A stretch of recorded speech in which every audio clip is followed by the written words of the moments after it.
In the glittering ballrooms of Regency London, Lady Isabel Lockwood was known for her impeccable posture and carefully constructed grace.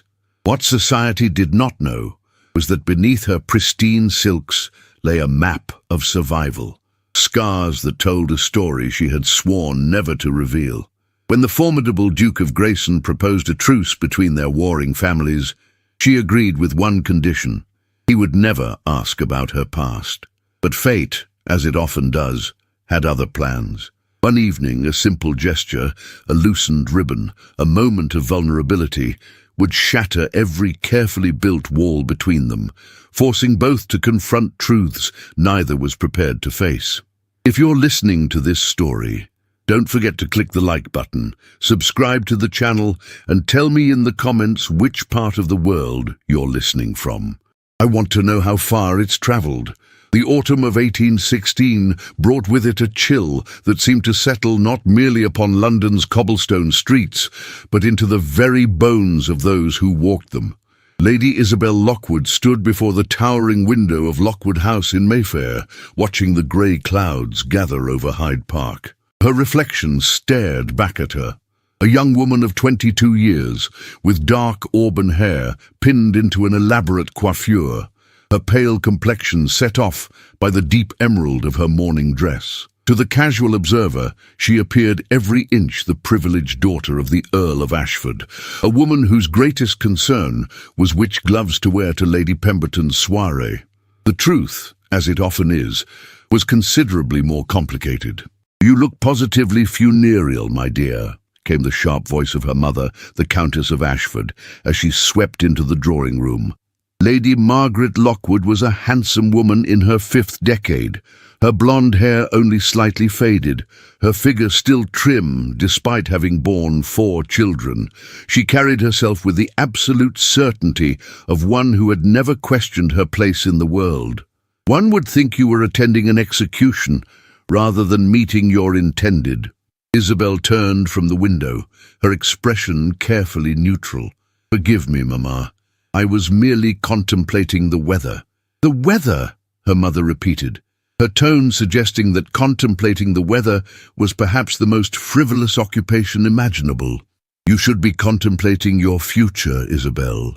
Your father has secured an alliance that will elevate this family beyond anything we might have hoped for.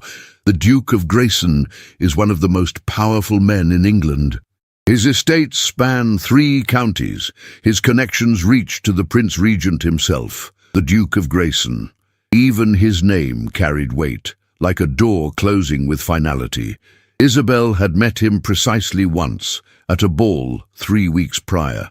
Alexander Grayson, the 5th Duke of Grayson, was a man of 28 years, tall and imposing, with dark hair and eyes the colour of slate. He had looked at her with the same expression one might use when inspecting a mare at Tattersall's, appraising, calculating, entirely devoid of warmth. They had danced a single waltz, during which he had spoken exactly 47 words. He had counted. "I am sensible of the honour, Mamma," Isabel said quietly, the words rehearsed to perfection. "I shall endeavour to fulfil my duty." Her mother's expression softened fractionally.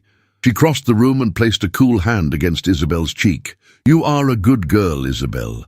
You have always understood what is required, unlike your sister." The mention of Isabel's younger sister, Caroline, hung in the air between them like smoke. Caroline, who had run away with a penniless lieutenant 2 years ago and had been subsequently erased from family conversation as thoroughly as if she had never existed. Caroline, who wrote secret letters that Isabel kept hidden in a locked drawer, letters that spoke of love and hardship and a kind of freedom Isabel could scarcely imagine. "The Duke will call this afternoon at 3 o'clock, her mother continued, moving toward the door. "Wear the blue silk. It brings out your eyes. And for heaven's sake, smile. You look as though you're about to face the gallows." When her mother had gone, Isabel returned to the window. The park below was nearly empty now, the threat of rain having driven the fashionable set indoors. A single figure remained, a man in a dark coat, walking slowly along the serpentine path. There was something in his gait, a looseness to his shoulders that spoke of a freedom Isabel had never known. She pressed her palm against the cool glass and wondered, not for the first time, what it might be like to simply walk away, to become someone else, somewhere else, to shed the name Lockwood like a heavy cloak and emerge into sunlight. But such thoughts were dangerous, and Isabel had learned long ago to keep dangerous thoughts locked away in the deepest corners of her mind, alongside the memories she dared not examine too closely. The clock on the mantelpiece chimed noon. 3 hours until the Duke arrived. 3 hours until another piece of her future was carved in stone. She moved to her writing desk and withdrew a sheet of paper. Her hand hovered over the inkwell for a moment before she began to write. "Dearest Caroline, I write to inform you that I am to be married. The Duke of Grayson has made an offer, and Father has accepted. The engagement will be announced formally next month, with the wedding to follow in the spring. I imagine you will think me foolish for accepting a match that offers everything but the one thing you found worth running toward. Perhaps you are right. But we each must find our own path through this world, and this is the path that has been laid before me. I hope you are well. I hope your lieutenant treats you kindly. I hope you have found what you were looking for. Your devoted sister, Isabel."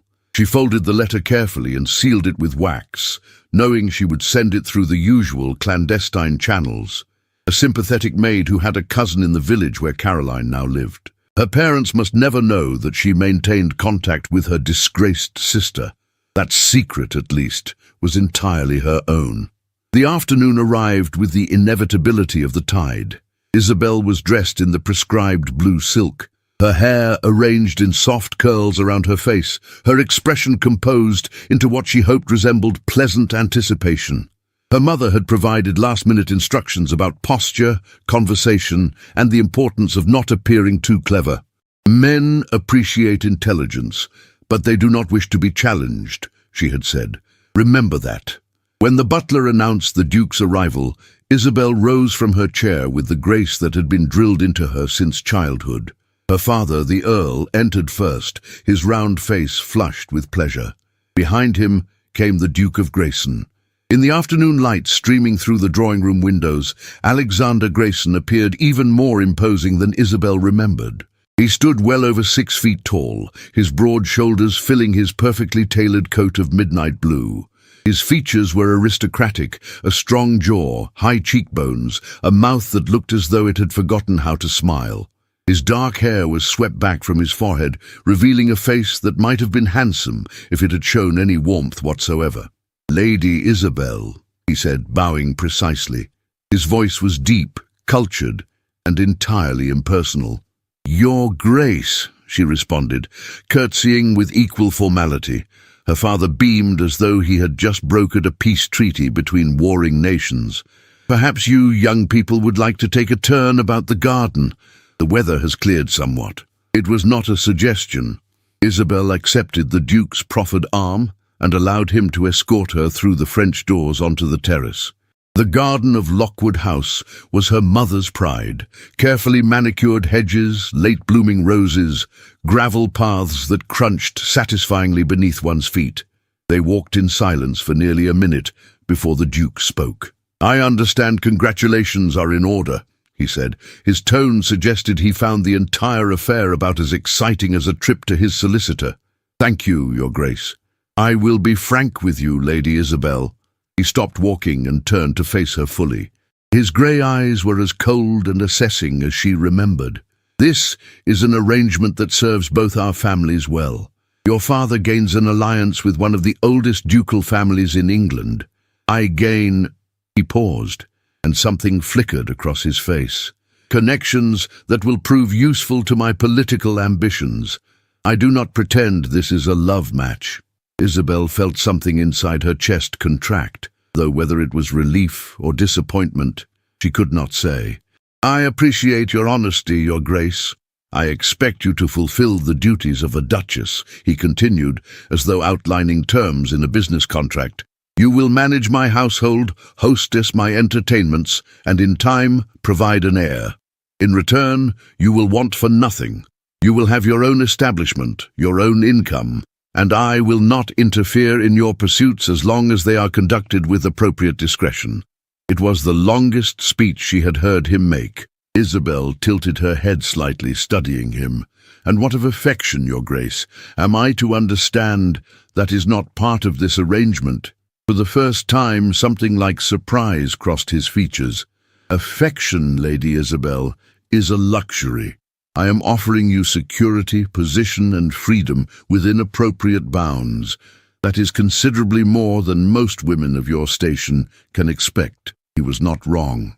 Isabel knew women who had married for love and found themselves trapped in households with dwindling fortunes, or worse, with husbands whose affections proved fleeting while their control remained absolute. The Duke was offering her a cage, certainly, but it would be a gilded one. "Then I accept your terms, Your Grace," she said quietly. "I will be a dutiful duchess." Something in his expression shifted. Approval, perhaps, or merely satisfaction at having completed a task efficiently. "Very good. I will call upon you again next week. My mother is eager to meet you." As they walked back toward the house, Isabel felt the weight of her future settling upon her shoulders like a mantle. She would be the Duchess of Grayson. She would live in grand houses and wear magnificent jewels. She would never worry about money or security. She would also never know the wild, reckless love that had driven her sister to abandon everything. But perhaps that was for the best. Love, after all, had never been particularly kind to Isabel Lockwood, and some secrets she knew were better kept buried beneath layers of silk and propriety, hidden away where no one, not even a duke, could ever find them. The engagement ball at Grayson House was an affair of such magnificence that it dominated London society conversation for weeks before it even occurred. The Duke's London residence, a magnificent Palladian mansion in St. James's Square, was open to 300 of the most distinguished guests in England. Crystal chandeliers blazed with what seemed like 1,000 candles, their light reflecting off mirrors and gilded surfaces until the entire ballroom appeared to glow like a jewel box. Musicians from the Royal Opera had been engaged. The champagne flowed from France. The supper menu comprised 12 courses. Isabel stood in the center of it all, wearing a gown of white silk embroidered with silver thread that had taken her mother's seamstresses 6 weeks to complete. Diamonds glittered at her throat and in her elaborately arranged hair. To the assembled guests, she must have appeared the very picture of a triumphant bride-to-be, young, beautiful, on the verge of becoming one of the most powerful women in England.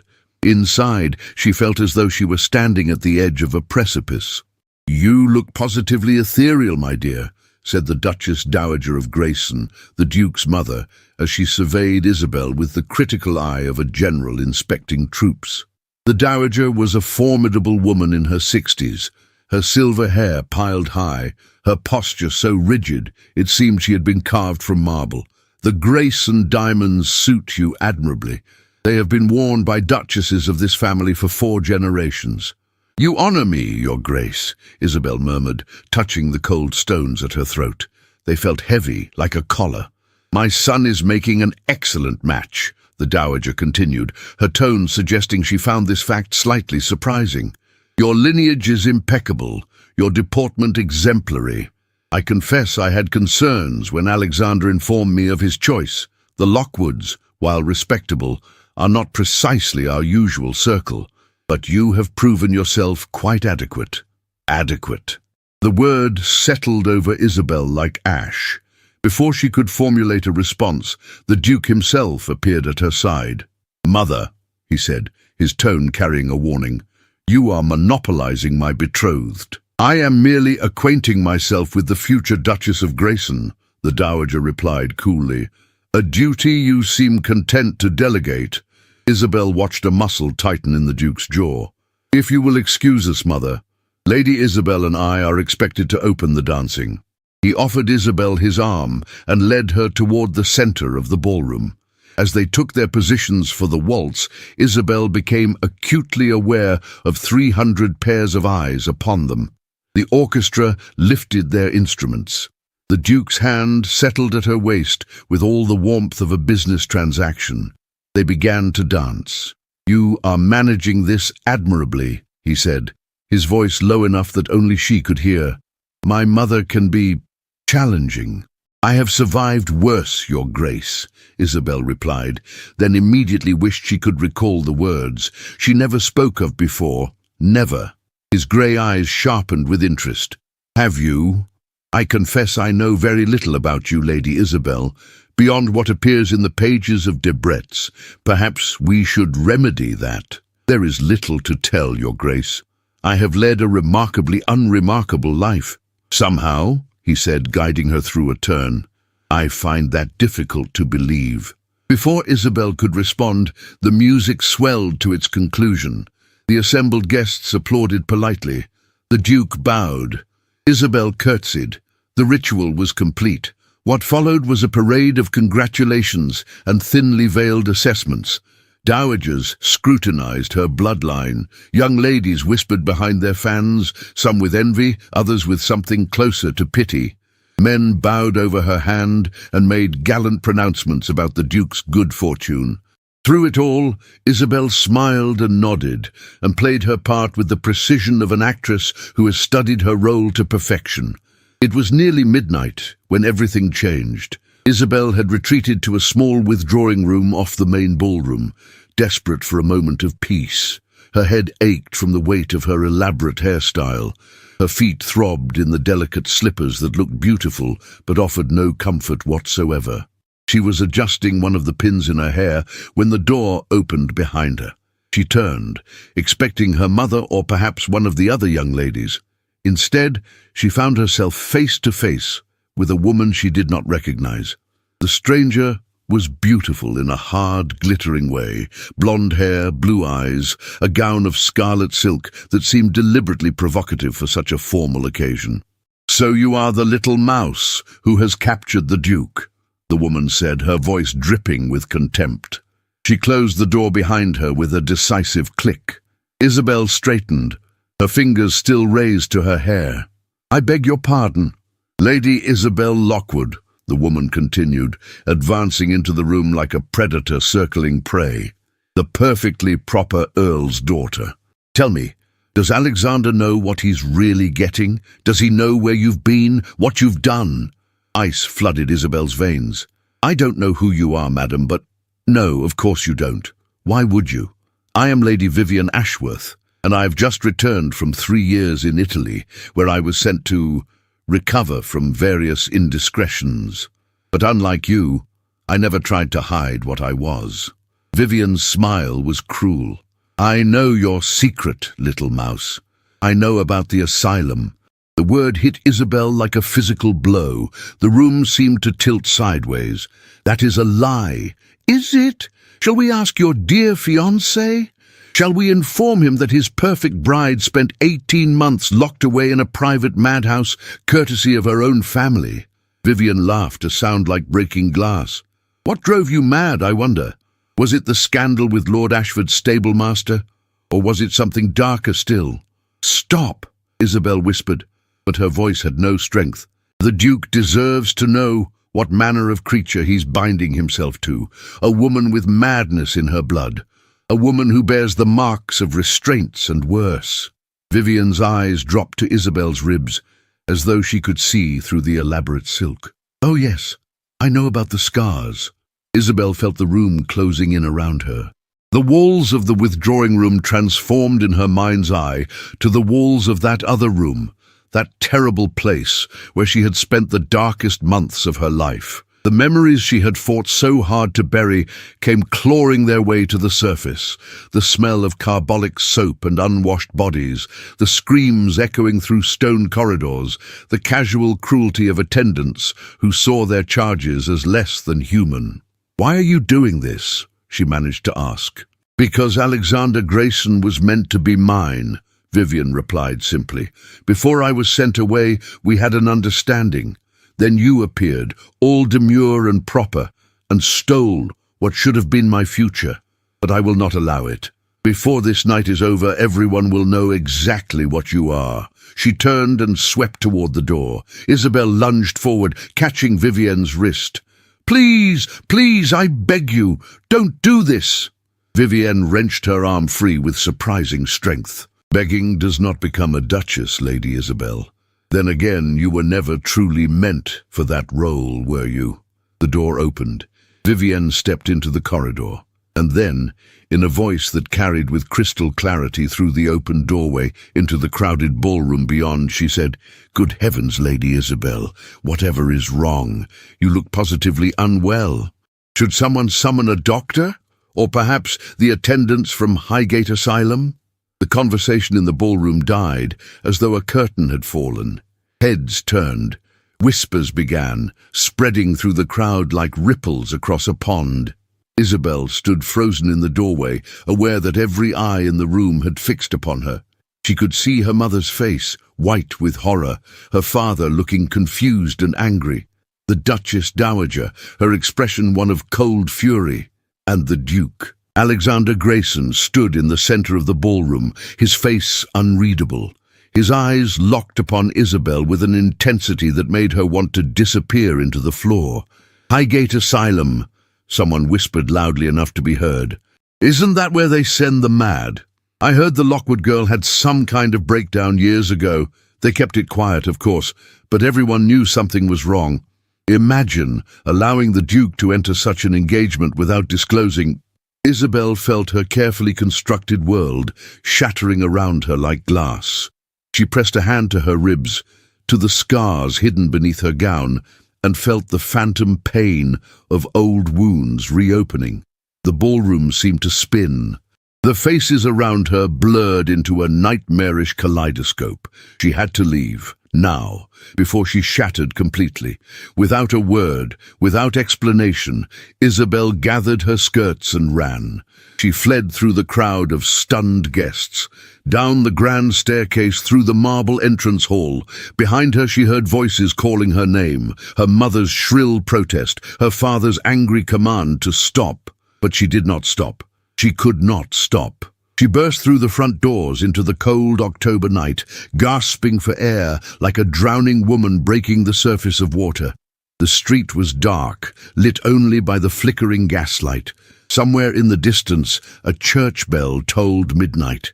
Isabel leaned against the cold stone of the building and felt the first sob tear its way from her throat. Everything was ruined, everything. The engagement would be broken. Her family would be disgraced.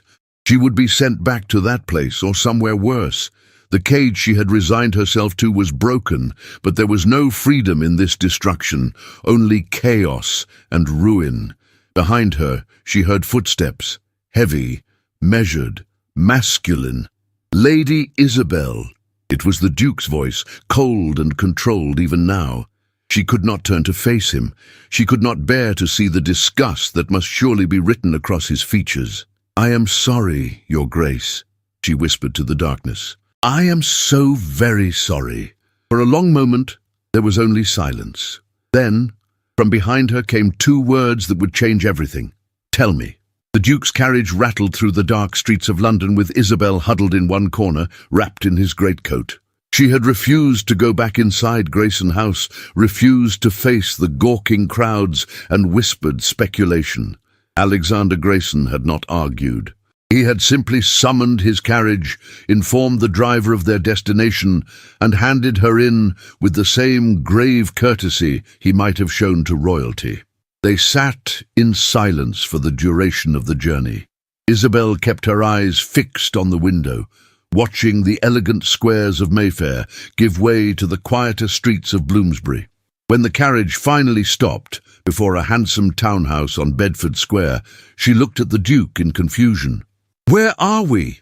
"The residence of my aunt, Lady Agatha Pemberton," he replied, opening the carriage door. "She is my mother's younger sister, though in temperament they could not be more different. You will be safe here." Before Isabel could protest, the Duke had already descended and was speaking in low tones with a formidable-looking woman who had appeared at the doorway. She was perhaps 60 years of age, dressed in a comfortable but elegant gown of deep purple, her grey hair unpowdered and dressed simply. Where the Duchess Dowager had been cold marble, this woman radiated warmth like a fire. "My poor child," Lady Agatha said, sweeping forward and taking both of Isabel's hands in her own. "What a dreadful evening you have endured. Come inside at once. I have already had the rose room prepared, and Mrs. Henderson is heating water for a bath. You will feel considerably better once you are out of that magnificent but undoubtedly uncomfortable gown." Isabel found herself being gently but firmly herded into the house. She glanced back once at the Duke, who remained standing beside his carriage, his face cast in shadow. "Your Grace, I don't understand." "Why, tomorrow," he said simply. "We will speak tomorrow. For tonight, allow my aunt to care for you. You are safe here, Lady Isabel. I give you my word." And the door closed, and Isabel was swept into a world that felt utterly different from anything she had known. Lady Agatha's home was elegant but lived in, with books scattered on tables and paintings that looked chosen for love rather than status. A large orange cat dozed on a chair in the entrance hall. The smell of beeswax and lavender hung in the air. "Now then," Lady Agatha said, guiding Isabel up the stairs, "I am not going to press you for explanations tonight. What you need is rest, a good cry if you feel so inclined, and the assurance that the world has not, in fact, ended, though I am quite certain it feels that way at present." The kindness in her voice broke something inside Isabel. The tears she had been holding back since fleeing Grayson House came in a flood. Lady Agatha made soothing sounds and produced a handkerchief, guiding her into a beautiful bedroom decorated in shades of rose and cream. "There now," she said gently. "Tears are nature's way of washing away pain. Let them come." It was nearly dawn before Isabel finally slept, exhausted by weeping and the events of the evening. When she woke, late morning sunlight was streaming through the windows. Someone, the mysterious Mrs. Henderson presumably, had laid out a simple morning dress in soft blue muslin. A tray sat on the bedside table with tea, still hot, and fresh bread with butter and jam. Isabel dressed slowly, her mind feeling bruised and tender. She could not hide here forever. She would have to face her family, face the scandal, face whatever consequences awaited her. But for this moment, at least, she was safe. She found Lady Agatha in a sunny morning room overlooking a small but charming garden. The older woman was reading correspondence, the orange cat now draped across her lap. She looked up as Isabel entered and smiled warmly. "Ah, there you are. Come, sit. We have much to discuss." Isabel sat, her hands folded carefully in her lap. "Lady Agatha, I cannot thank you enough for your hospitality, but I really should return home. My parents—" "Your parents," Lady Agatha interrupted calmly, "are currently embroiled in damage control. Your mother has taken to her bed with what she describes as nervous prostration. Your father is closeted with his solicitors. The Duke has informed them that you are under his protection and will remain so until such time as he determines otherwise." Isabel stared. "I don't understand. The engagement must surely be broken. After what was revealed last night, my nephew has broken nothing. In fact, he spent the hours until dawn interviewing every person who was present in that ballroom, gathering the exact details of what occurred. Lady Vivian Ashworth has been strongly encouraged to retire to the continent indefinitely. Several of the more vicious gossips have received visits that made quite clear the consequences of spreading unfounded rumours about the future Duchess of Grayson."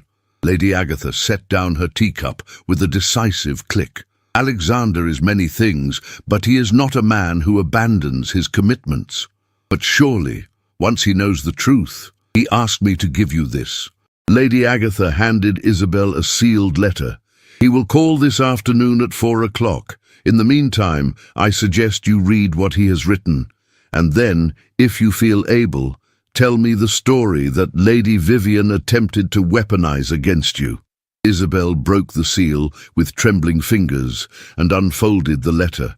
The Duke's handwriting was bold and precise, like the man himself. "Lady Isabel, I regret that our engagement ball became the scene of such deliberate cruelty. Lady Ashworth's behavior was unconscionable, and she has been dealt with accordingly. You owe me no explanations. Whatever occurred in your past, whatever trials you have endured, they do not alter the arrangement we have made. I offered you the position of my Duchess. That offer stands. However, I would ask one thing of you. If we are to move forward, as I intend that we shall, I would know the truth, not from gossip or speculation, but from you. Only thus can I properly defend you against those who would seek to harm you. I remain, as always." Grace and Isabel read the letter 3 times, trying to parse the meaning behind the formal words. He was not abandoning her. He still intended to marry her, but he wanted the truth. "He is a good man," Lady Agatha said softly. "Proud, certainly. Stubborn as a mule, entirely too convinced of his own righteousness. But at his core, Alexander Grayson is honorable. He will not use your secrets against you." "How can you be certain?"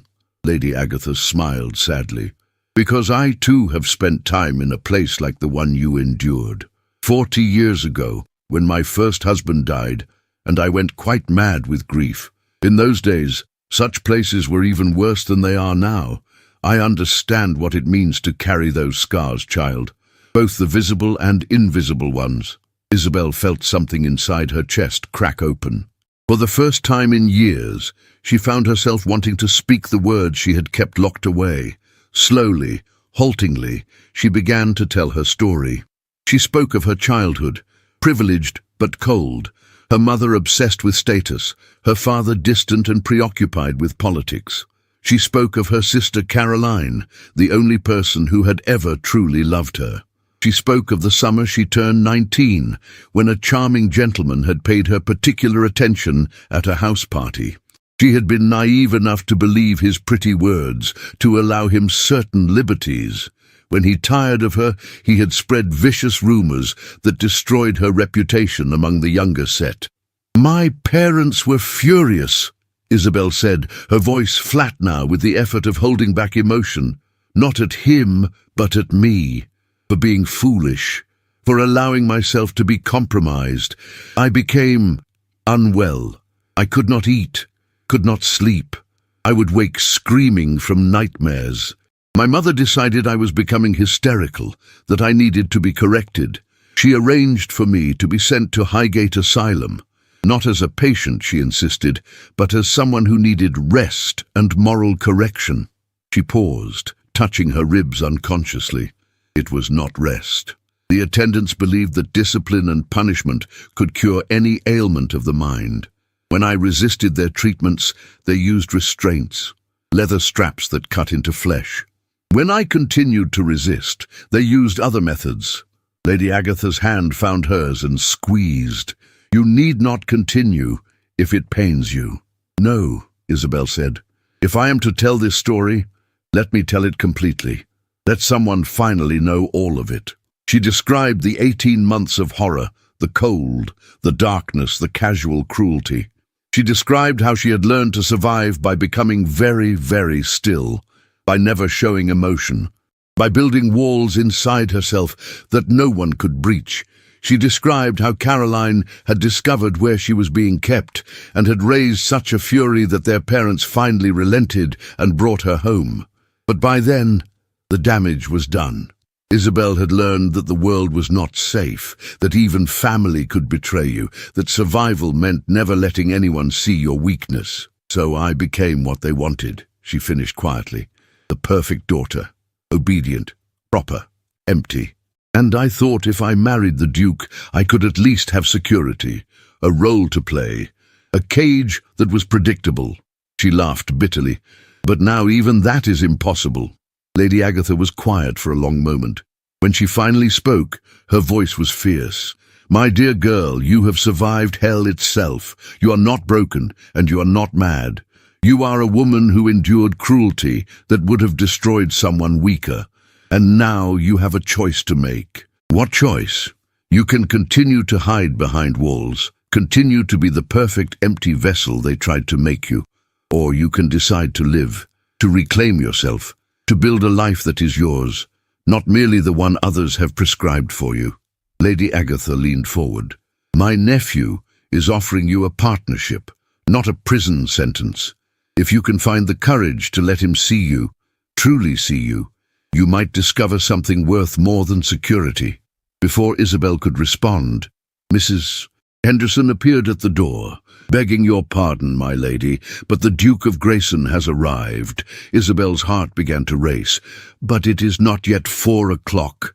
Since when, Lady Agatha said with a slight smile, has my nephew ever been known for his patience?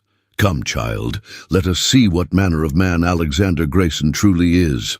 The Duke stood in Lady Agatha's drawing room, still dressed in formal attire from the night before, though his cravat was loosened and his hair slightly dishevelled.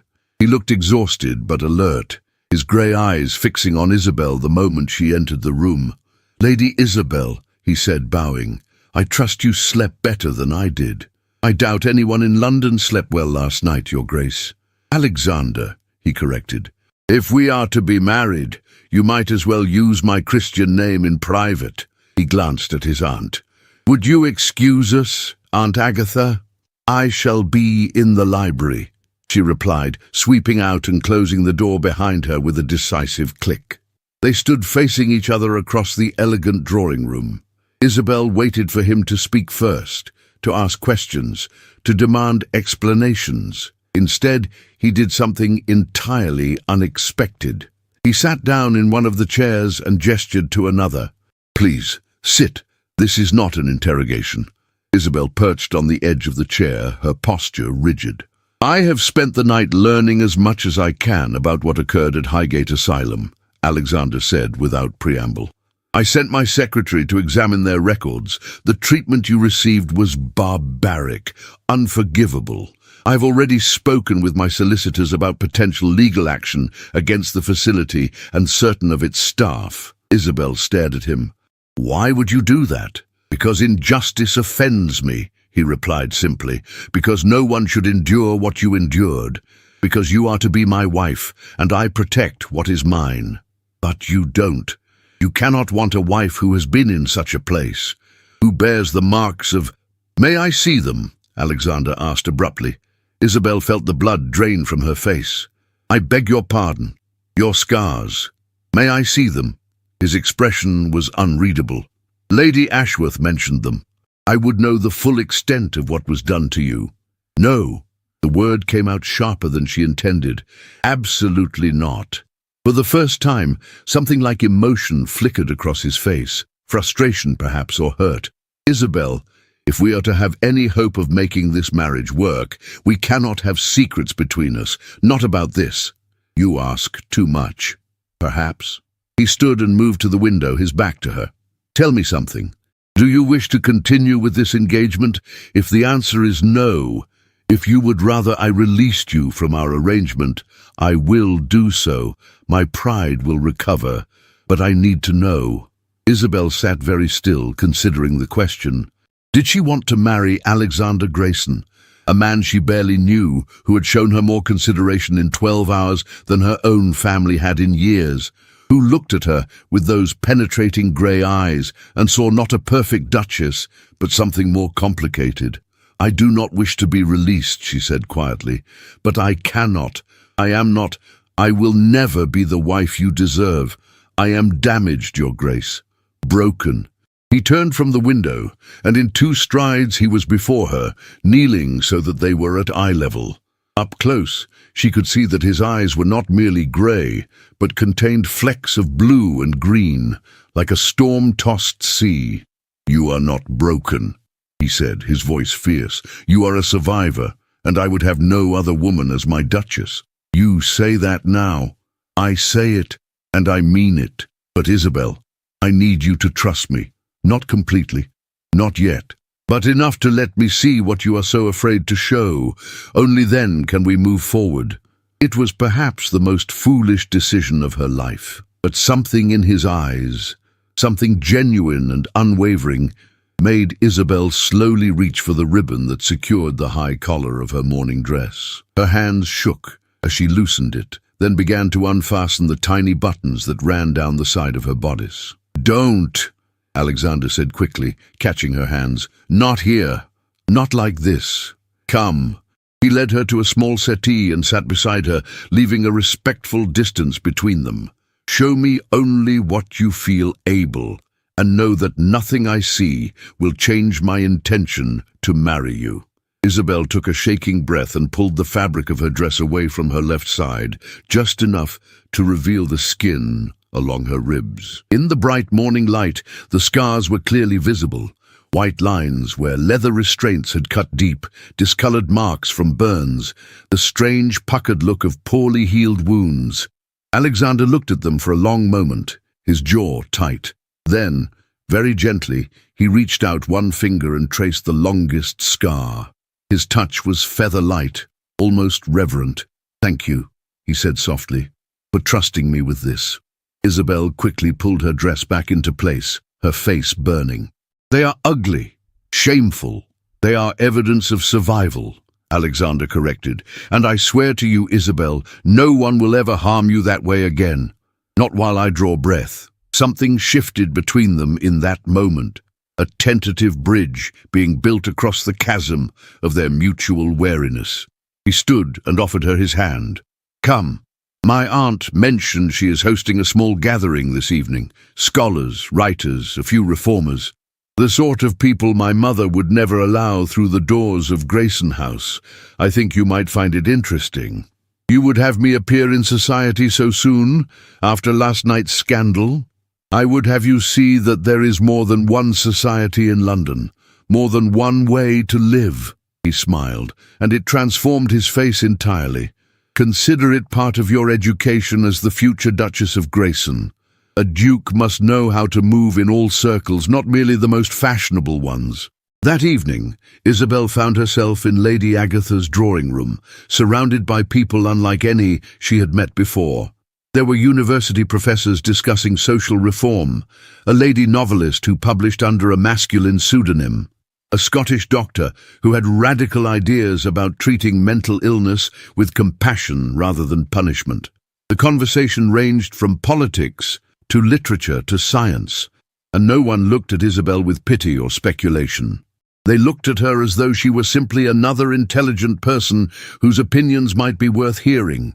And in the corner, speaking with Lady Agatha, but watching Isabel with those storm-grey eyes, stood Alexander Grayson. When their gazes met across the room, he raised his glass in a small private toast. For the first time in longer than she could remember, Isabel felt something that might have been hope. 3 weeks after the disastrous engagement ball, Isabel Lockwood remained installed in Lady Agatha's Bedford Square residence, occupying a curious position in London society, simultaneously scandalous and protected. The Duke of Grayson had made it abundantly clear, through both public appearances and private communications, that the engagement stood. More remarkably, he had begun to court his intended bride properly, as though they were choosing each other rather than fulfilling a dynastic arrangement. He called every afternoon, bringing books he thought she might enjoy. He invited her to lectures at the Royal Society. He introduced her to his political associates, reformers and intellectuals who spoke of factory conditions and educational expansion rather than the latest on dits. Under Lady Agatha's approving eye, Isabel began to emerge from the protective shell she had built around herself. She also began to laugh again, a sound she had almost forgotten. "You are quite transformed," Lady Agatha observed one morning as they took breakfast together. "When you arrived, you looked like a woman attending her own funeral. Now you look alive." Isabel set down her teacup, considering. "I feel as though I have been asleep for a very long time. As though I am only now waking up. That is what love does," Lady Agatha said mildly. "Love?" Isabel felt heat rise in her cheeks. "I wouldn't presume. That is, His Grace and I have an arrangement, but, my dear child, when a man who has spent his entire life committed to duty and responsibility begins reading romantic poetry aloud in one's drawing room simply to see a woman smile, it is no longer merely an arrangement." Lady Agatha's eyes twinkled. though whether either of you has realized it yet is another matter entirely." Before Isabel could respond, Mrs. Henderson appeared with a letter. "From the Duke, miss. He says it's urgent." Isabel broke the seal and read quickly, her eyes widening. "Isabel, the Pemberton Ball is tonight, the season's most significant political gathering. I would have you attend with me if you are willing. It is time we faced London society together and showed them that scandal will not dictate our future. If you agree, my aunt has arranged for an appropriate gown to be delivered this afternoon. Yours, A.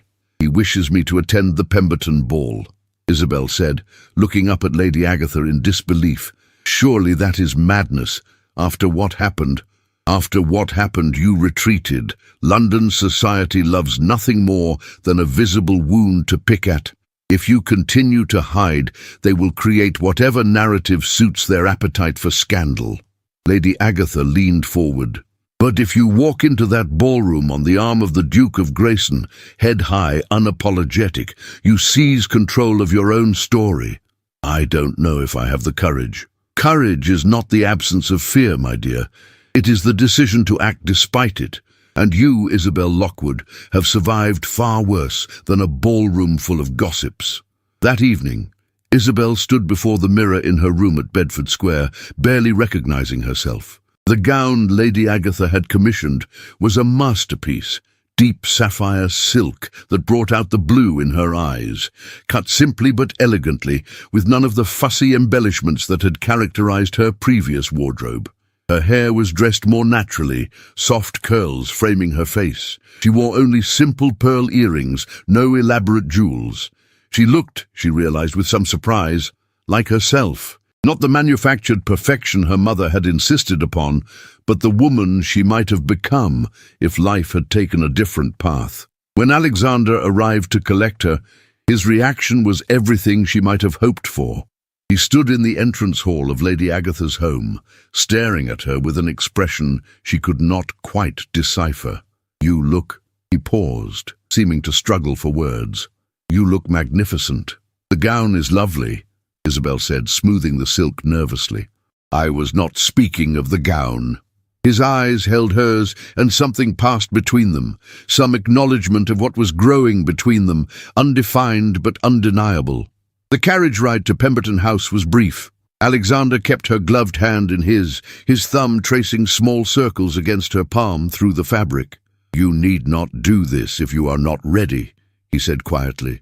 "We can turn back. No one would fault you." "I would fault myself," Isabel replied, surprising herself with the conviction in her voice. "I'm tired of hiding, Alexander. Tired of being ashamed of circumstances that were not of my making. If London society wishes to judge me, let them do so to my face." His hand tightened on hers. "That is my Duchess speaking." They descended from the carriage to find a small crowd of onlookers gathered outside the Pemberton mansion. As Alexander handed Isabel down, she could hear the whispers beginning, but she kept her chin high and her expression serene, as though she had not a care in the world. The moment they were announced at the entrance to the ballroom, conversation stopped. 300 faces turned toward them with the coordinated precision of a stage production. Isabel felt her breath catch in her throat. Then Alexander leaned close and whispered, "Breathe. They are merely people. Flawed, petty, and considerably less interesting than they believe themselves to be." The absurdity of it, the Duke of Grayson, one of the most powerful men in England, whispering sardonic commentary in her ear, made Isabel want to laugh. She covered it with a cough, but Alexander caught the glimmer of humor in her eyes and smiled. They moved into the ballroom together, and gradually conversation resumed. People approached to pay their respects, their curiosity barely concealed behind polite congratulations. Isabel weathered each interaction with a grace she had not known she possessed. When Lady Thornbury made a pointed reference to past troubles, Isabel smiled sweetly and said, "Indeed, Lady Thornbury, I find that past troubles often reveal one's true friends. One learns whom to trust." Lady Thornbury had the grace to flush and quickly change the subject.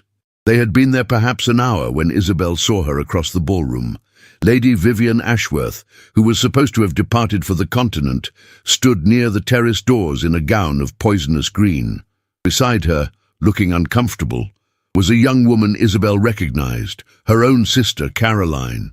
"Alexander," Isabel said urgently, gripping his arm. "That's Caroline, my sister.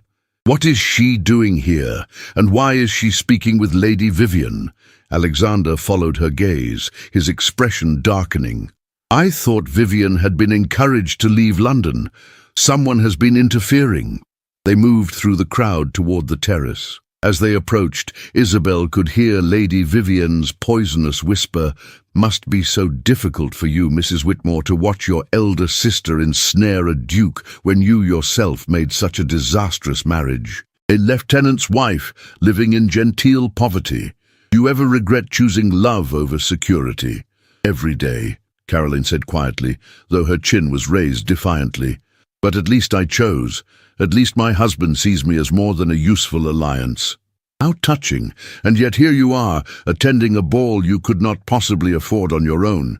Tell me, who paid for that gown? Your wealthy sister?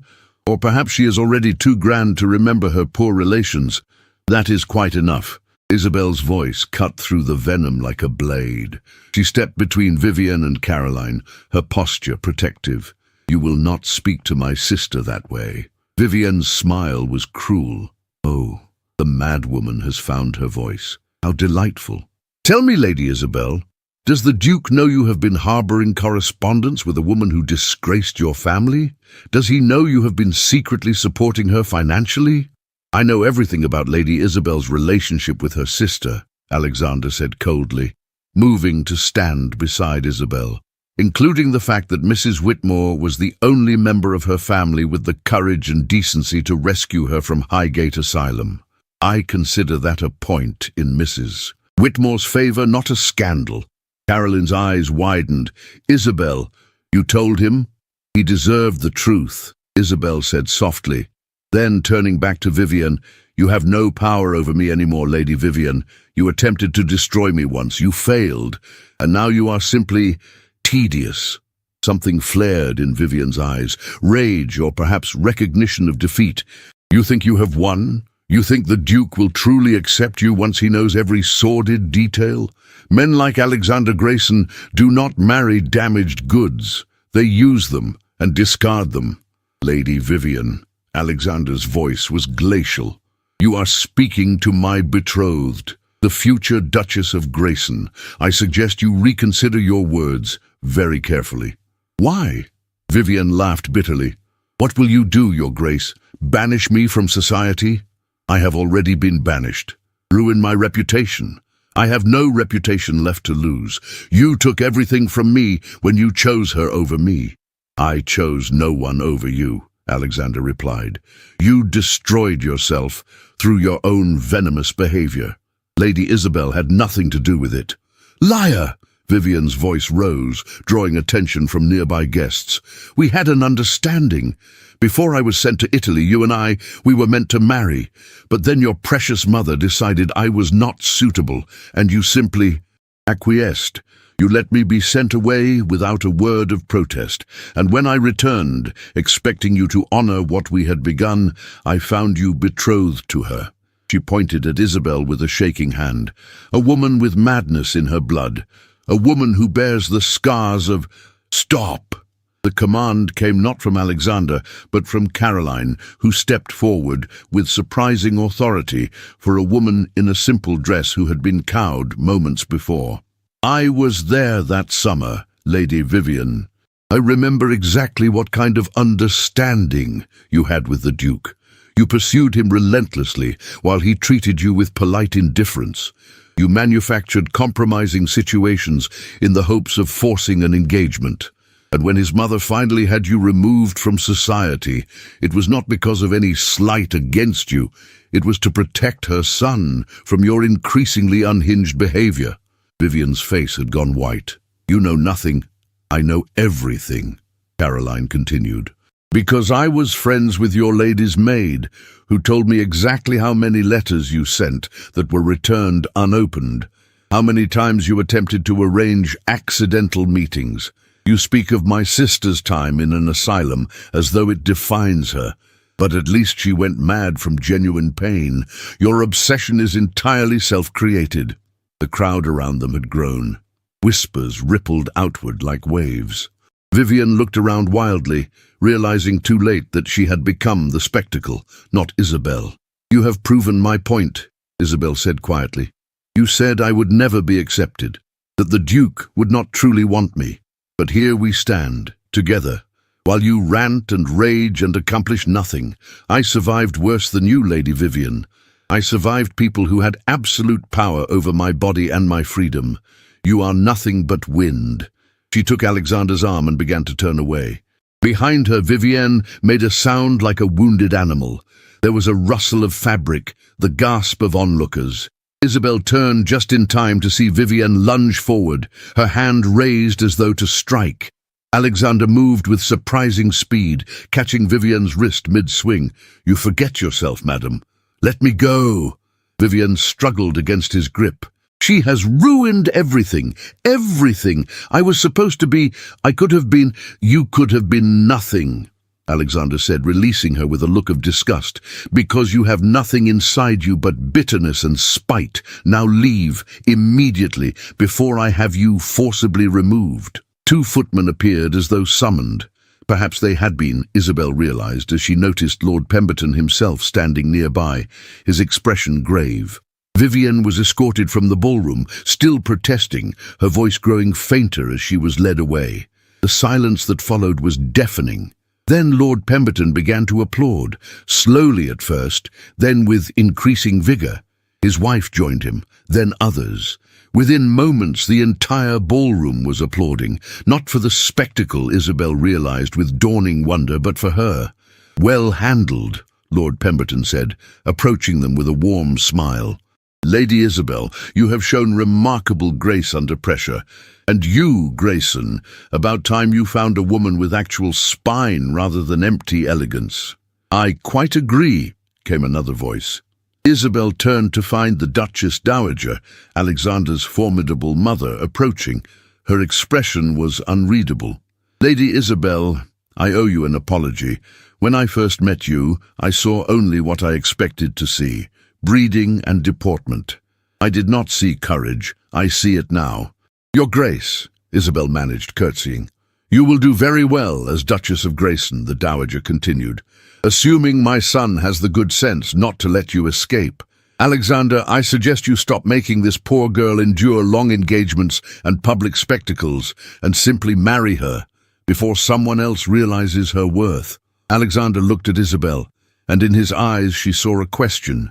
She answered it with the smallest of nods. "Mother," he said, turning back to the Dowager with a slight smile, "for once your advice is impeccable. Lady Isabel, would you do me the honor of becoming my wife a fortnight hence? I grow weary of waiting, and I find I have no patience left for those who would question our union." Isabel felt Caroline grip her hand, felt the eyes of London society fixed upon her, felt the weight of the past trying to drag her backward, and stepped forward anyway. "Yes, Your Grace. A fortnight will suit admirably." The ballroom erupted in conversation and congratulations, but Isabel heard none of it. She was aware only of Alexander's hand finding hers, of his thumb tracing that small circle against her palm, of the way he looked at her, as though she were the only person in the room. "Thank you," she whispered. "For what?" "For seeing me, all of me, and not turning away." His expression softened. "How could I turn away from the bravest woman I have ever known?" Later, as they stood on the terrace, letting the cool night air clear away the stuffiness of the ballroom, Caroline approached. She looked nervous, twisting her hands together. "Isabel, I am so sorry. I should never have come tonight. Lady Vivian sent me a note saying you wished to see me, and I thought perhaps—" "You thought I had finally stopped being ashamed of you," Isabel said gently. "Caroline, I was never ashamed of you. I was ashamed of myself, of my weakness, of the fact that you had to rescue me while I could not even save myself." "You saved yourself," Caroline said fiercely. "You survived. You endured. And now look at you. She glanced at Alexander, who had moved a discreet distance away to give them privacy. "You found someone who actually values you." "As did you," Isabel reminded her. "Your lieutenant, is he well?" "He is recently promoted to captain," Caroline said with pride. "We are stationed in Dover now. It is not London, but it is ours." She paused. "Isabel, what you said earlier, about me being the only one with courage, that is not true. You have more courage than anyone I know, and I am so very proud to be your sister." They embraced, and Isabel felt another piece of her past click into place. Not erased, but integrated, acknowledged, accepted. As the carriage carried Isabel and Alexander back to Bedford Square, he kept her hand clasped in his. "You were magnificent tonight." "I was terrified." "Courage and terror are not mutually exclusive. In fact, I think true courage only exists in the presence of fear." He paused. "Isabel, I want you to know, this engagement, this marriage, it has become something more to me than a mere arrangement." She turned to look at him in the dim light of the carriage. "And what has it become?" "A choice," he said simply. "Not the choice I planned or the choice I expected, but the choice I want. You asked me once if affection was part of our arrangement. I told you it was a luxury we could not afford. I was wrong. Affection is not a luxury, it is a necessity, and I find that you have become necessary to me." Isabel felt her breath catch. "Alexander, I'm not asking you to return the sentiment," he continued quickly. "I am merely informing you of my own feelings. When we marry in a fortnight, I want you to know that you are not walking into another cage. You are walking into a partnership, and if, in time, that partnership becomes something more, well, I should not object to that at all." Later, lying in bed at Bedford Square, Isabel stared up at the ceiling and allowed herself to consider the impossible. She was falling in love with the Duke of Grayson, with Alexander, with the man who had seen her at her worst and chosen to stand beside her anyway. The realization was terrifying. It was also exhilarating. In 2 weeks, she would become his wife, and for the first time in her life, Isabel looked toward the future not with dread, but with something very much like joy. The wedding of Lady Isabel Lockwood to Alexander Grayson, 5th Duke of Grayson, was decidedly not the grand society affair her mother had once envisioned. Instead of St. George's Hanover Square packed with 500 guests, the ceremony took place in the intimate chapel at Grayson's country estate in Kent, with fewer than 50 people in attendance. Isabel stood in the small preparation room adjacent to the chapel, wearing a gown of ivory silk, far simpler than anything her mother would have approved. Lady Agatha stood beside her, adjusting the wreath of autumn flowers that crowned her hair. "You look like a woodland fairy," Lady Agatha said approvingly. "Ethereal and entirely yourself. Your mother must be apoplectic." "Mother chose not to attend," Isabel said quietly. "She sent a letter explaining that her nerves could not withstand the strain of such a hasty wedding." Translated, "She is sulking because you refused to postpone the wedding until she could arrange the sort of spectacle that would satisfy her vanity." Lady Agatha's expression was fierce.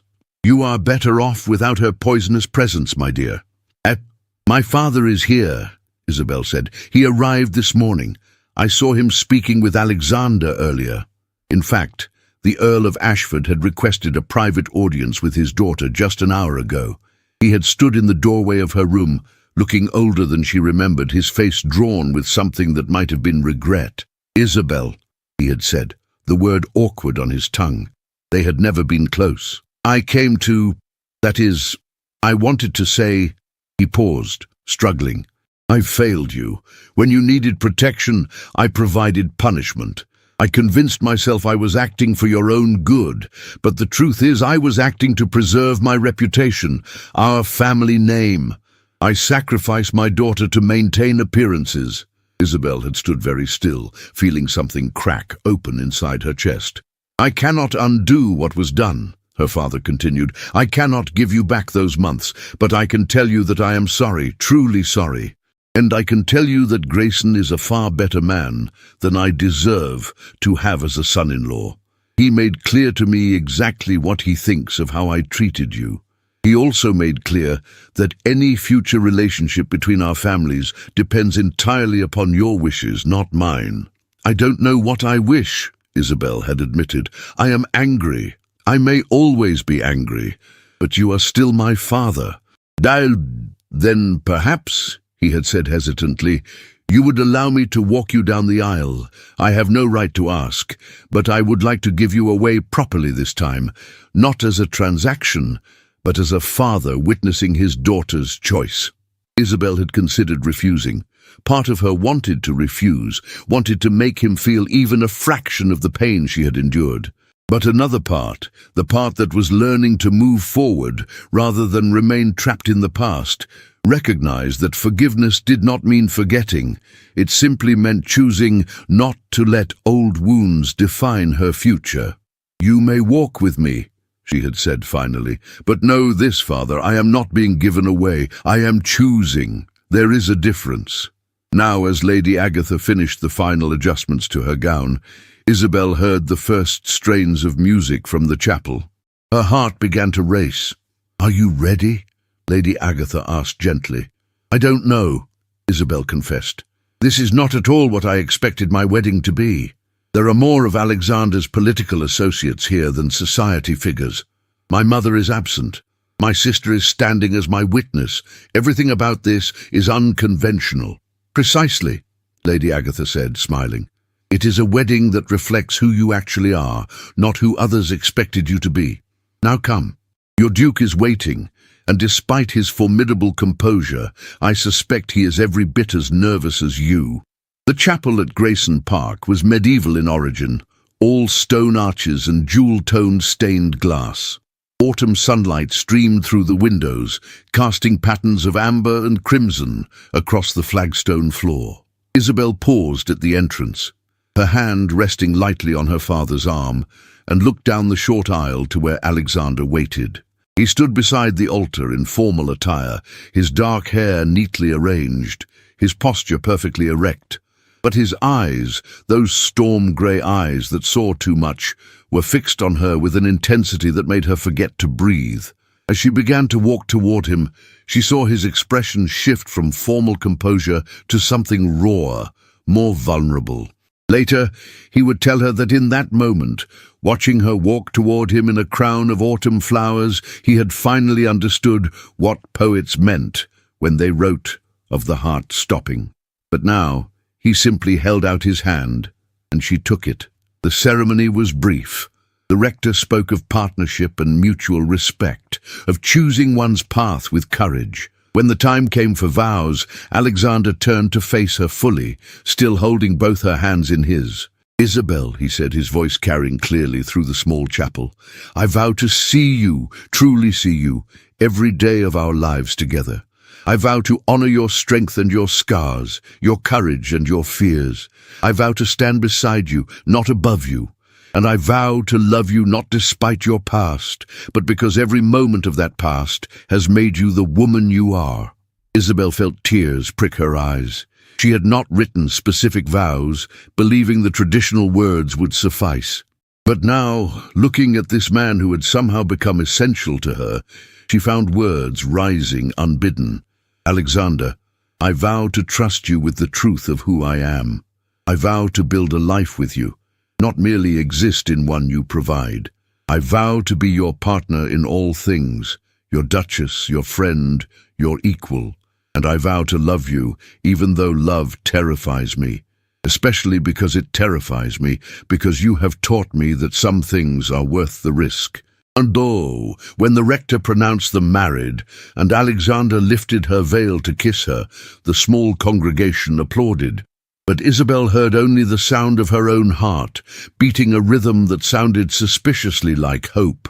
The wedding breakfast was held in the Great Hall of Grayson Park, a massive stone chamber that had been softened with hundreds of candles and arrangements of autumn foliage. The guest list was eclectic. Reformist politicians sat beside scholars, artists conversed with Alexander's military friends, and Caroline charmed a group of Alexander's parliamentary colleagues with her sharp wit and complete lack of pretension. Your sister is remarkable, Alexander murmured to Isabel as they watched Caroline laugh at something Lord Pemberton said. Entirely different from you, but equally formidable in her own way. She saved my life, Isabel said simply. When no one else would, then I am forever in her debt. He paused. Isabel, I want you to know the house in Dover, where your sister and her husband currently reside. It is inadequate for a captain's family. I have taken the liberty of arranging for them to move into one of my properties in Kent. Nothing grand, but comfortable, with a generous living attached. Isabel turned to stare at him. Alexander, you cannot. That is far too much. I can, and I have. Caroline is your family. That makes her my responsibility as well. His expression was serious. Besides, it serves my own interests. I find I quite like the idea of having your sister nearby, someone who knew you before all of this, someone who can tell me embarrassing stories from your childhood. There are no embarrassing stories from my childhood, Isabel said primly. I was a model of propriety. Liar. But his eyes were warm with affection. As the afternoon wore into evening, Isabel found herself standing on the terrace, overlooking Grayson Park's extensive grounds. The estate was beautiful, rolling hills, ancient oaks, a lake that reflected the sunset like polished glass. This was her home now. She was the Duchess of Grayson. The title that had once felt like a sentence now felt like possibility. Escaping your own wedding breakfast? Came a familiar voice. The Duchess Dowager materialized beside her, a glass of champagne in one elegant hand. Your guests will talk. Let them talk, Isabel said, surprising herself. They talk regardless. The Dowager laughed. Actual laughter, not the polite sound Isabel had heard in society ballrooms. You are learning. Good. A duchess must have a spine of steel. Pretty manners are useless without strength beneath them. They stood in companionable silence for a moment before the Dowager spoke again. I judged you poorly when we first met. I saw only what I expected to see, another society girl marrying for position. I did not see the woman who had survived hell and emerged stronger for it. I apologize for my blindness. You owe me no apology, Your Grace. I insist, and I insist you call me Agatha, my name, not my title. We are family now. She paused. I want you to know something about my son. Alexander has spent his entire life believing that duty and responsibility are all that matter. That personal happiness is irrelevant compared to maintaining the family legacy.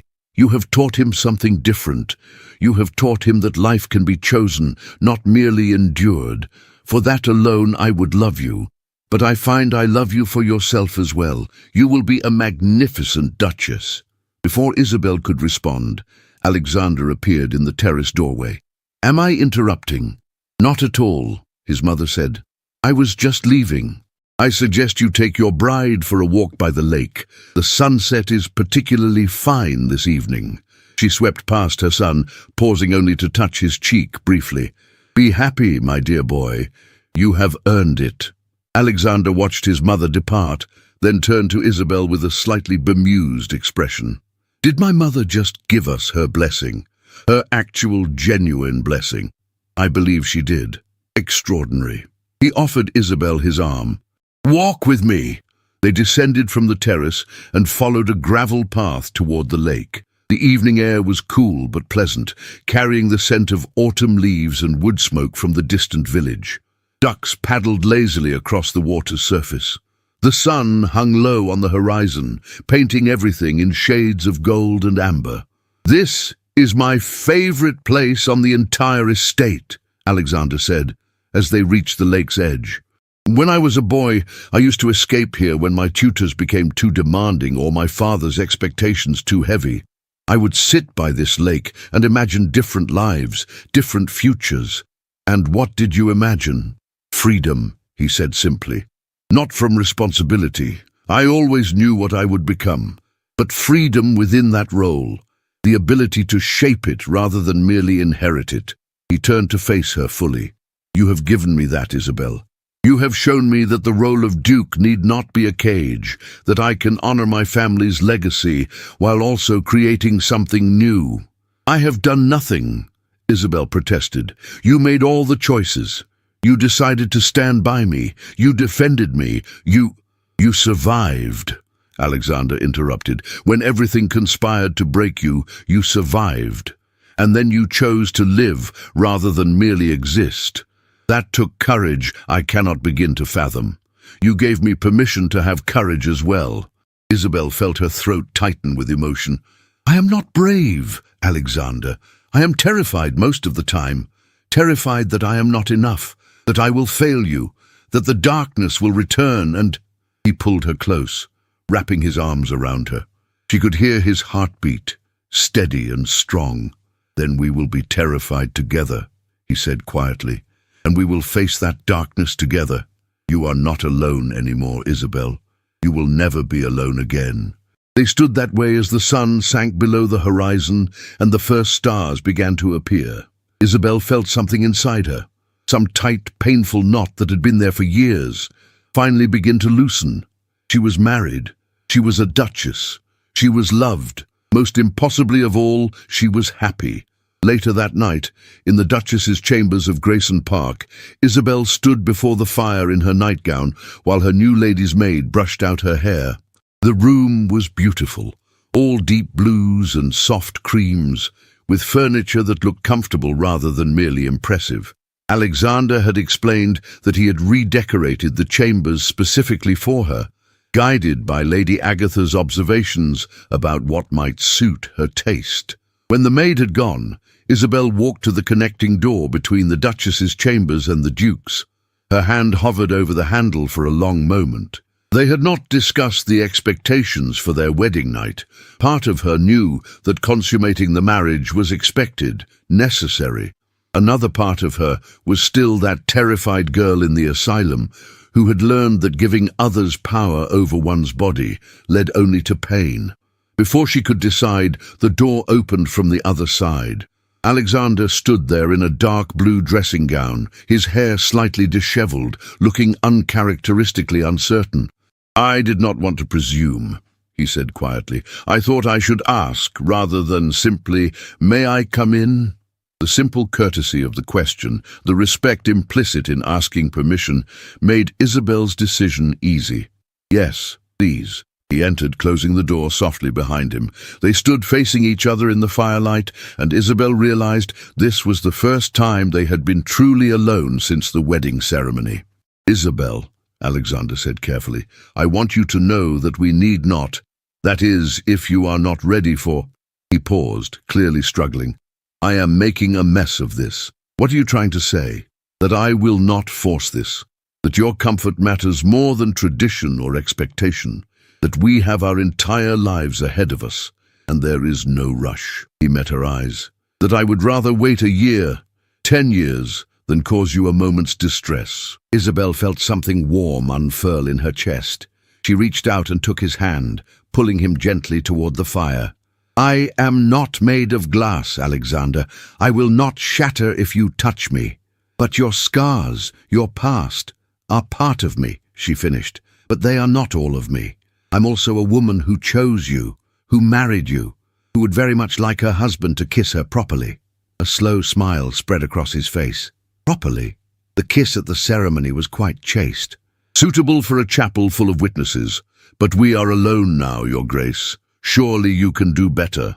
Challenge accepted, he murmured, and then his lips were on hers. The kiss was nothing like the brief, formal press of lips during the ceremony. This was deeper, more searching, full of promise and possibility. Isabel felt herself respond, felt the walls she had built around her heart crumbling away. When Alexander pulled back, both of them were breathing heavily. Was that sufficiently proper? He asked, his voice rougher than usual. It was a good start, Isabel replied, surprising herself with her own boldness. She reached up to touch his face, tracing the strong line of his jaw. I am not ready for everything. Not yet. But I am ready for this. For you. For us. What followed was a wedding night defined not by expectation or duty, but by mutual exploration and discovery. Alexander was patient, attentive, asking permission at every stage. When Isabel tensed at the feel of his hands on her ribs, on those telltale scars, he kissed each one gently, whispering that they were beautiful because they were part of her. By the time dawn light crept through the windows, Isabel lay curled against her husband's chest, feeling safe in a way she had never known was possible. "Thank you," she whispered into the quiet morning. "For what?" Alexander's voice was drowsy, content. "For choosing me, for seeing me, for being you." His arms tightened around her. "The thanks are entirely mutual, Duchess." Duchess, not Lady Isabel, not the Earl's daughter. Duchess, a title she had earned, a role she had chosen. As the sun rose over Grayson Park, Isabel closed her eyes and allowed herself to believe finally in the possibility of happy endings. 6 months had passed since that October wedding, and spring had arrived at Grayson Park with a flourish of blossoms and new growth. Isabel stood in what had once been an overgrown corner of the estate gardens and surveyed her work with satisfaction. The area had been transformed into a kitchen garden and herb plot, but it served a dual purpose. It also provided employment and training for young women recovering from circumstances similar to those Isabel had endured. "Your Grace, Miss Thompson wants to know if you'd like the lavender planted along the eastern border or the western." A young woman approached, her face still bearing the tentative expression of someone learning to trust again. Mary had arrived at Grayson Park 3 months ago, referred by one of Alexander's reform-minded colleagues.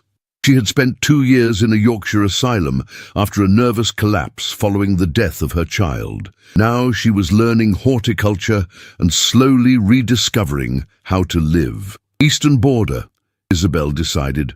The morning sun will bring out the scent beautifully.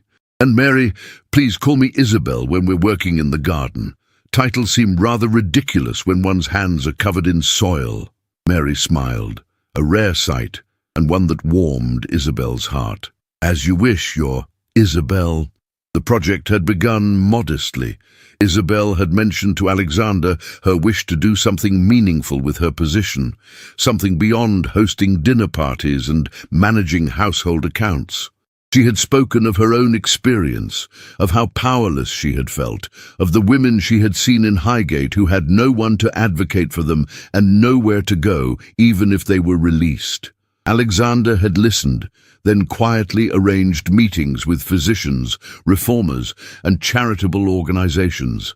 Within weeks, the Grayson Park Recovery Program had been established. Young women who had been confined to asylums, not for genuine madness, but for the convenient diagnoses that society used to control inconvenient females, were offered a place at Grayson Park. They received training in practical skills, medical care from sympathetic physicians who understood trauma rather than moral failure, and most importantly, the time and space to heal. The project had been met with predictable resistance. The Duchess Dowager had been skeptical initially, though she had come around after meeting the first residents. London society had whispered about the eccentric Duchess of Grayson, who kept mad women on her estate. But Alexander had shut down the criticism with a combination of political pressure and pointed questions about which of the critics' own families might be hiding similar secrets. Now 6 months in, the program housed 12 women, employed a staff of 3 physicians and 5 instructors, and had become something of a model. Other reformers were beginning similar projects. Parliamentary inquiries into asylum conditions had been initiated. Change was slow, but it was happening. "Isabel!" Caroline's voice called from across the garden. Isabel's sister had become a regular fixture at Grayson Park, helping manage the administrative aspects of the recovery program. Her experience navigating society's disapproval had made her an invaluable advocate for the residents. "You have a visitor. Lady Agatha has arrived with someone she insists you'll want to meet." Isabel removed her gardening gloves and followed Caroline back to the house. They found Lady Agatha in the blue drawing room, taking tea with an elegantly dressed woman in her 30s, whom Isabel did not recognize. "Ah, there you are," Lady Agatha said. "Isabel, may I present Dr. Elizabeth Garrett, Dr. Garrett, the Duchess of Grayson." Dr. Garrett, Isabel said, curtsying. She knew the name. Elizabeth Garrett was one of the first women to qualify as a physician in England, a remarkable achievement in a profession that remained almost entirely closed to females. This is an unexpected honor. The honor is mine, Your Grace, Dr. Garrett replied. Her handshake was firm, professional. I have been following your work here at Grayson Park with great interest. The treatment model you are implementing, trauma-informed care, patient autonomy, therapeutic work, it represents exactly the kind of reform the medical profession desperately needs. I cannot take credit, Isabel said honestly. The physicians we employ designed the treatment protocols. I merely provided the space and resources. Do not underestimate what you have provided, Dr. Garrett said firmly. Space and resources are precisely what reformers lack. But more than that, you have provided legitimacy. When a duchess advocates for change, society pays attention in ways it never would for mere physicians or activists. They spent the next hour discussing the program in detail. Dr. Garrett was particularly interested in the long-term outcomes, whether the women were able to reintegrate into society, find employment, build independent lives. Isabel was pleased to report that of the 12 current residents, 4 were preparing to leave within the month, each with employment arranged and support systems in place. There is one woman in particular I would like you to meet, Isabel said, if you'll follow me. She led Dr. Garrett to the estate's small schoolhouse, where some of the residents were taking literacy lessons. In one corner, bent over a slate and chalk, was a woman of perhaps 40 years. Her grey-streaked hair was neatly pinned, her dress simple but clean. She looked up as they entered, her expression wary. Mrs. Fletcher, Isabel said gently, this is Dr. Garrett, a physician from London. She is interested in learning about our program here. Would you be willing to speak with her? Mrs. Fletcher set down her chalk carefully. I don't wish to be examined, Your Grace. You won't be, Dr. Garrett interjected. I'm here merely to listen, if you are willing to speak. After a long moment, Mrs. Fletcher nodded. I was sent to Bethlehem Hospital 14 years ago. My husband had me committed after I objected to his liberties with our housemaid. The physician diagnosed me with moral insanity and female hysteria. For 14 years, I was subjected to treatments that were nothing short of torture. Cold water immersion, restraints, isolation. I watched women die from neglect and abuse. I believed I would die there as well. How did you come to Grayson Park? Dr. Garrett asked softly. The Duke. Mrs. Fletcher's voice held a note of wonder. He conducted an inspection of Bethlehem as part of some parliamentary inquiry. He spoke to the patients, actually spoke to us, as though we were people rather than animals. I told him my story. He had me released within a week. She looked at Isabel. Her Grace has given me something I thought I'd lost forever. Hope, the ability to imagine a future. And what does that future look like? Dr. Garrett asked. I am training as a school teacher, Mrs. Fletcher replied. Miss Caroline, Mrs. Whitmore, has arranged for me to interview at a school in the village. They need someone to teach the younger children. I believe I might be able to do that, to be useful, to have a purpose beyond merely surviving. After they had left the schoolhouse, Dr. Garrett turned to Isabel with shining eyes. Your Grace, this is extraordinary. Do you realize what you have accomplished? These women were considered hopeless cases, and yet here they are, learning, healing, building lives. This is nothing short of revolutionary. It is merely what should always have been done, Isabel said.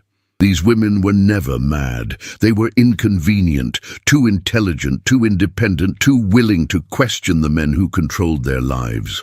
Society's solution was to lock them away and call it medicine. All I have done is offer an alternative. All you have done, Dr. Garrett repeated with a slight smile. Your Grace, you are far too modest. What you have done is use your position and resources to create systemic change. That is the very definition of power used well. That evening, Isabel sat in the library at Grayson Park, reviewing correspondence related to the recovery program.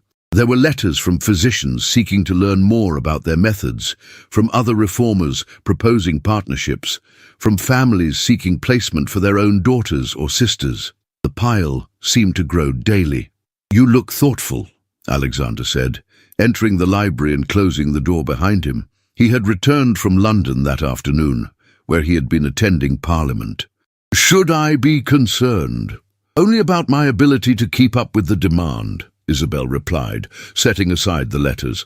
"Dr. Garrett suggested we consider expanding the program, perhaps establishing a second location." "And what do you think?" "I think it terrifies me," Isabel admitted. "This project, it was meant to help a handful of women. Now it is becoming something much larger. What if I am not equal to it? What if I make mistakes that harm rather than help?" Alexander crossed the library and knelt before her chair, taking her hands in his. "Then you will learn from those mistakes and do better. Isabel, do you know what I realized today while sitting through yet another interminable debate in the House of Lords?" "What?" "That you have accomplished more meaningful reform in 6 months than I have in 6 years. You saw a problem, and rather than merely discussing it or forming committees to study it, you acted. You used your resources and your position to create tangible change." He smiled. "You have become exactly the sort of duchess I hoped you would be. Not merely the keeper of my household, but a force for good in your own right. I could not have done any of it without your support, perhaps, but I could not have envisioned it at all without you. We make a good partnership, Duchess." "We do," Isabel agreed. Then more softly, "I love you, Alexander. I do not think I have said it plainly before, but I love you, not because you are a duke, or because you saved me, but because you are you. Stubborn and honorable and entirely too serious, but also kind and just and willing to see the world as it could be, rather than merely as it is." His expression transformed. The formal duke she showed to the world giving way to the man she had come to know in private moments. "I love you," he said simply. "I have loved you since the night you ran from that ballroom, terrified and defiant in equal measure.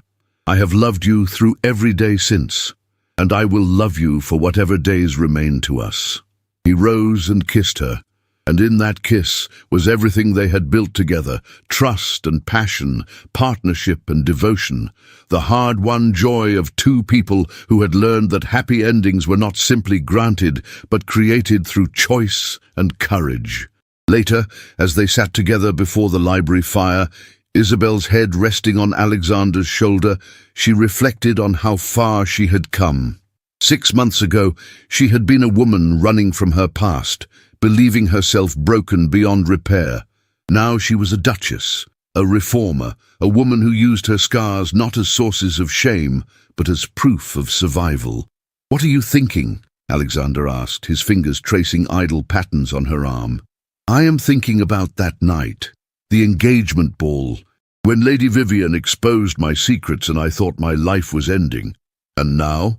Now I see that it was actually beginning. Every terrible thing that happened, it led me here, to this life, to you, to work that matters.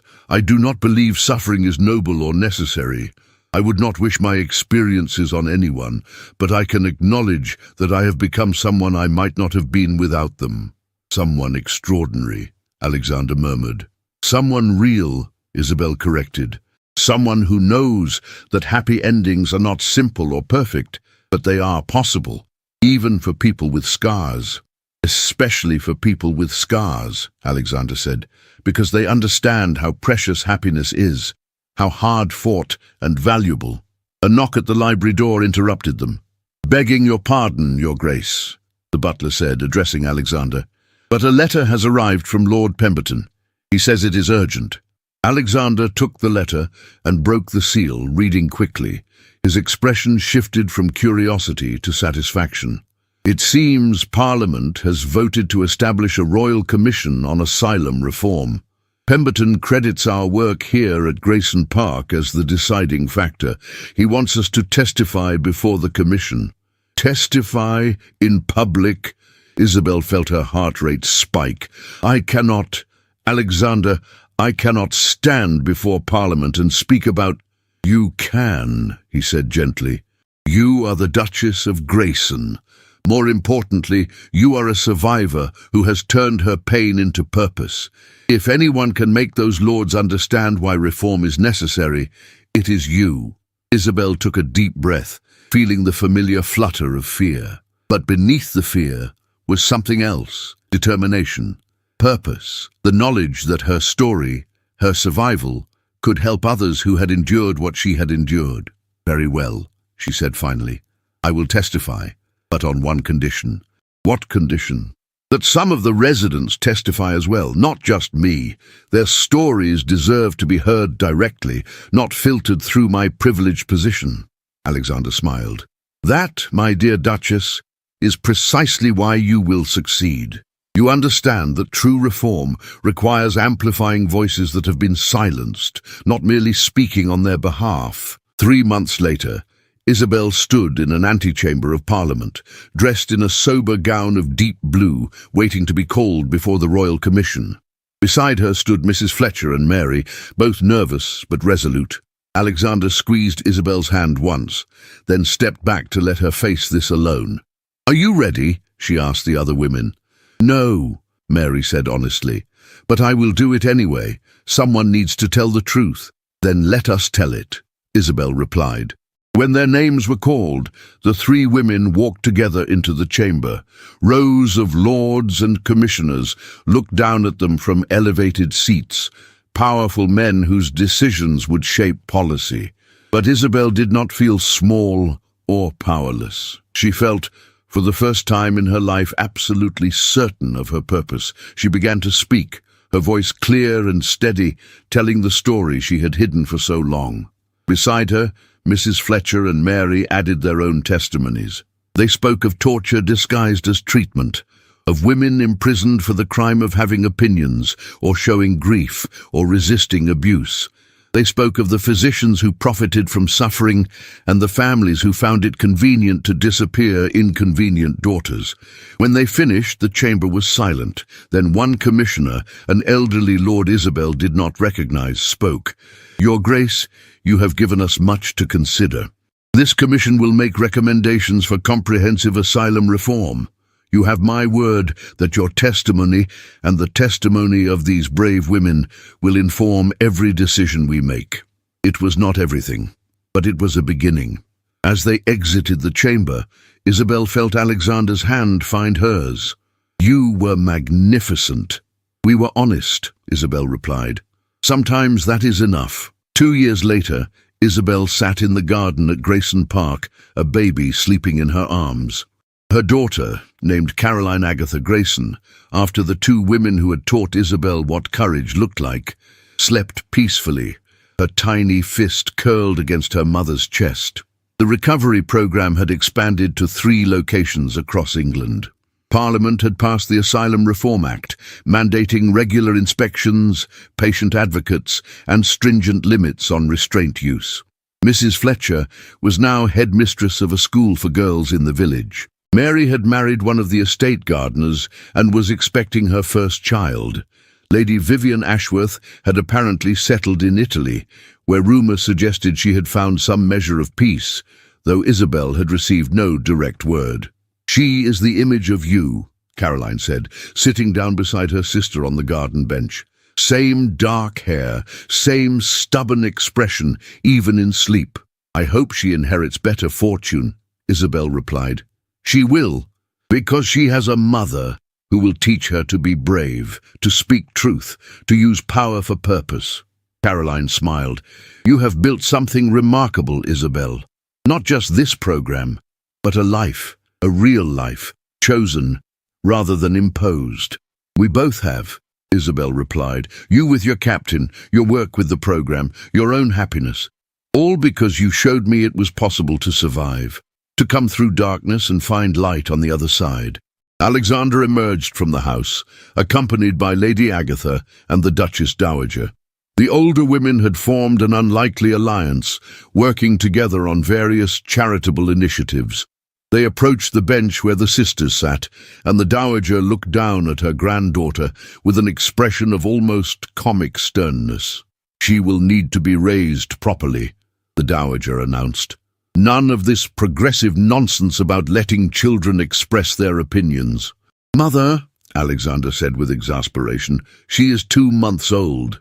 It is never too early to establish proper discipline." "Or," Lady Agatha interjected cheerfully, "we could allow her to be a child, to play and question and discover the world without being forced into a predetermined mold." Radical concept, I know. As the two older women began a spirited debate about child-rearing philosophies, Isabel exchanged a glance with Alexander. He sat down on her other side, his arm coming around her shoulders, careful not to disturb the sleeping baby. "This is your fault, you know," Isabel said. "If you had not proposed that courteous armistice on the night of our engagement ball, if I had not discovered the truth about the scars along your ribs," Alexander finished, "we might have continued as we began, formal, distant, perfectly proper and perfectly miserable. Instead, we became this," Isabel said, gesturing to the scene around them, Caroline laughing at something Lady Agatha said, the Dowager trying to maintain her stern facade, while clearly delighted by her granddaughter, the gardens beyond filled with women learning to rebuild their lives. "A family," Alexander said simply. "Unconventional, perhaps, but ours." "Ours," Isabel agreed. As the afternoon sun slanted through the ancient oaks of Grayson Park, Isabel looked at her daughter and silently made a promise. This child would never know the cage of others' expectations. She would never be locked away for showing emotion or questioning authority. She would be taught that scars, whether visible or invisible, were proof of survival, not shame. That courage meant acting despite fear. That a woman's worth was not determined by her ability to be ornamental, but by her willingness to be real. She would be taught, above all, that she had the right to choose her own path. The baby stirred in Isabel's arms, her tiny eyes opening briefly.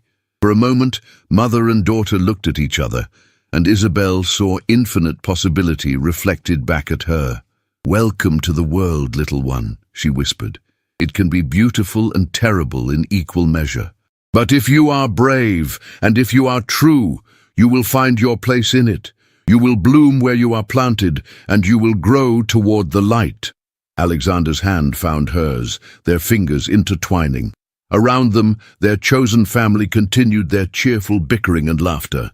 In the gardens beyond, women who had been told they were broken were proving every day that they were simply strong in ways society had failed to value. And in that moment, Isabel understood something fundamental. Happy endings were not about erasing the past or pretending wounds had never existed. They were about choosing, despite everything, to build a future worth living.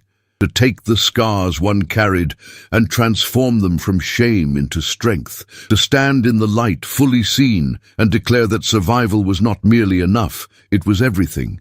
The Duke had proposed a courteous armistice that night, a peace offering between two wary strangers entering into a transaction. But when a loosened ribbon had bared the scars along her ribs, everything had changed. The armistice had become an alliance. The alliance had become a partnership, and the partnership had become love. Not the simple, uncomplicated love of fairy tales, but the hard-won, deeply earned love of two people who had learned that the greatest courage was not in hiding one's wounds, but in trusting another person enough to reveal them.